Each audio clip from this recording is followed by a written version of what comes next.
Namun hadirin, dari sekian Jumat yang pernah kita tunaikan, yang mempertaruhkan keimanan kita di hadapan Allah Subhanahu wa taala, berapa Jumatkah yang telah berhasil kita lalui dalam pandangan Allah Subhanahu wa taala?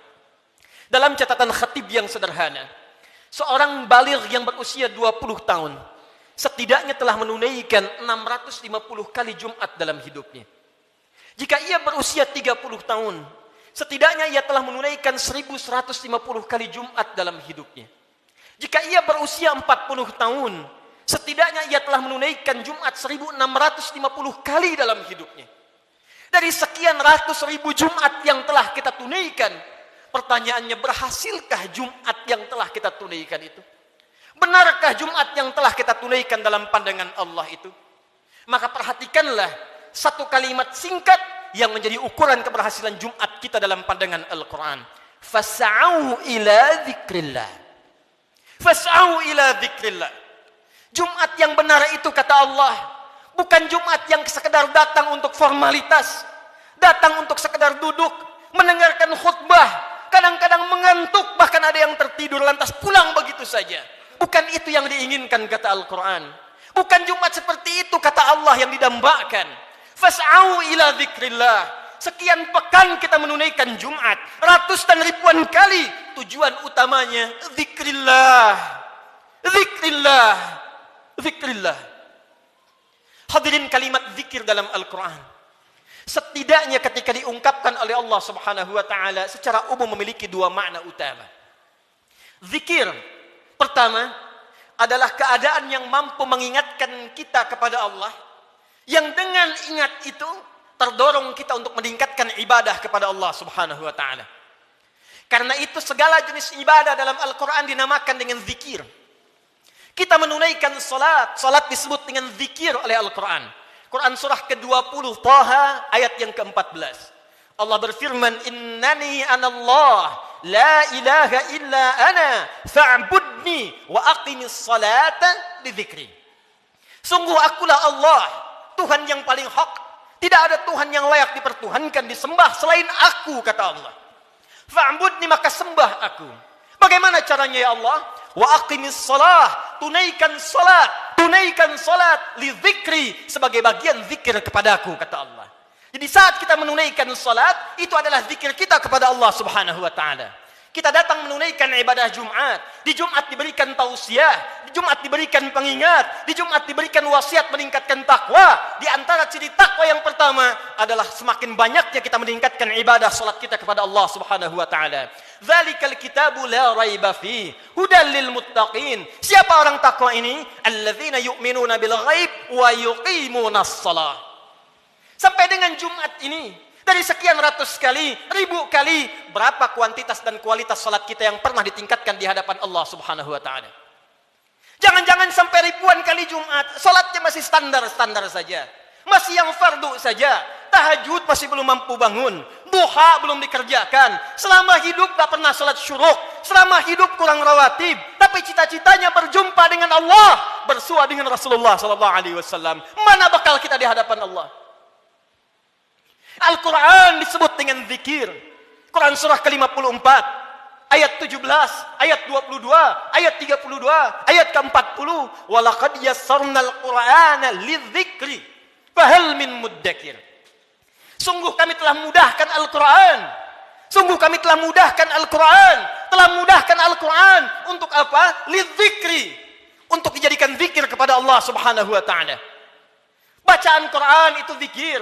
Karena itu ketika Anda baca Al-Quran, Anda merasa lebih dekat dengan Allah Subhanahu wa taala.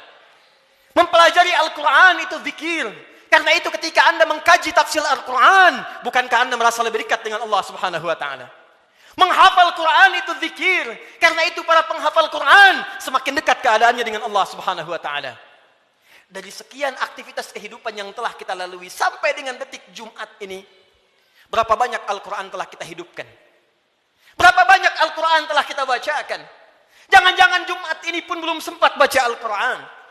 Jangan-jangan telah berlalu sekian hidup kita belum sempat menghafal Quran dengan baik. Salat belum dimengerti bacaannya. Puluhan tahun salat tidak mengerti apa yang dibaca dalam salat. Mau sampai kapan? Bagaimana salatnya bisa khusyuk kalau tidak paham apa yang dibacakan? Al-Quran belum sempat dipahami. Jangankan menghafal, sudah puluhan tahun untuk baca saja nggak sanggup bacakan dengan baik. Berapa lama lagi waktu yang dibutuhkan? Bukankah hadisnya sahih? At-Tirmidzi, nomor hadis 2015 itu.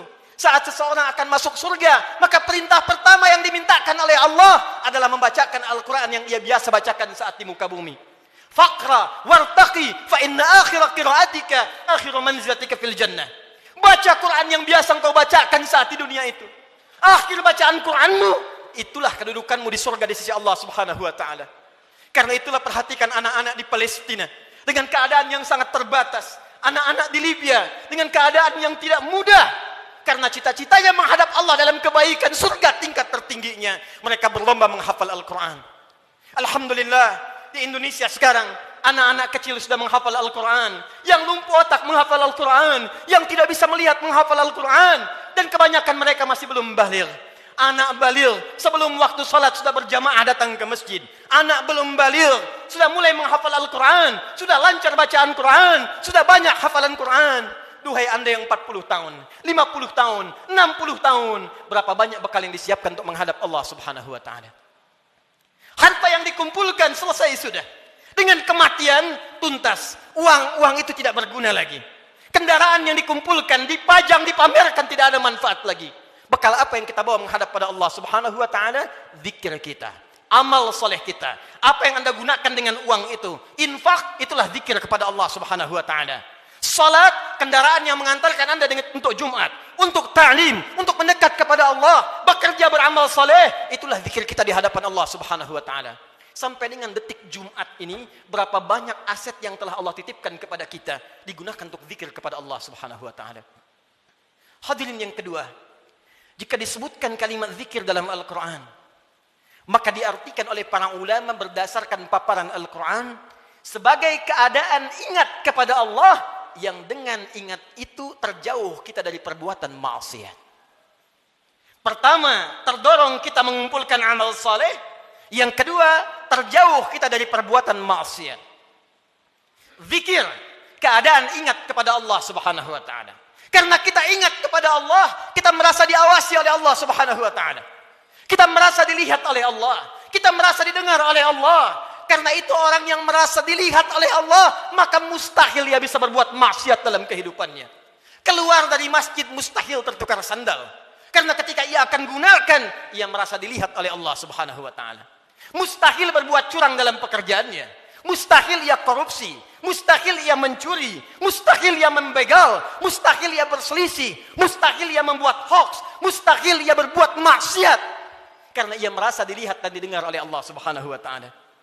Karena itulah sampai dengan detik Jumat ini, berapa banyak Jumat kita yang telah memberikan manfaat dalam hidup kita. Dari Jumat ke Jumat. Jangan-jangan bahkan datang ke Jumat pun masih bermaksiat juga. Ada yang tanpa malu datang ke Jumat belum selesai urusannya dengan Allah Subhanahu wa taala. Ada yang belum bertobat. Di kantongnya masih ada handphone dengan gambar-gambar yang tidak senonoh. Apa tidak malu salat menghadap Allah, di handphonenya ada koleksi gambar-gambar yang tidak disenangi Allah Subhanahu wa taala. Ada video-video yang tidak Allah sukai. Ada hubungan dengan orang tua yang belum selesai. Ada hubungan dengan tetangga yang belum tuntas. Ada hubungan dengan anak istri yang belum tuntas. Cita-cita masuk surga. Cita-cita berjumpa dengan Rasulullah sallallahu alaihi wasallam. Amal apa yang telah Anda siapkan? Apa tidak malu menghadap Allah dengan lumuran maksiat? Apa tidak malu berjumpa dengan Rasulullah berlumur maksiat?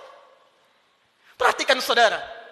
Bila sampai Jumat ini ratusan kali, ribuan kali belum membantu kita, membuat kita ingat kepada Allah, maka perhatikanlah peringatan Allah yang disampaikan 15 abad yang lalu, bahkan sejak di era sahabat Rasulullah sallallahu alaihi wasallam.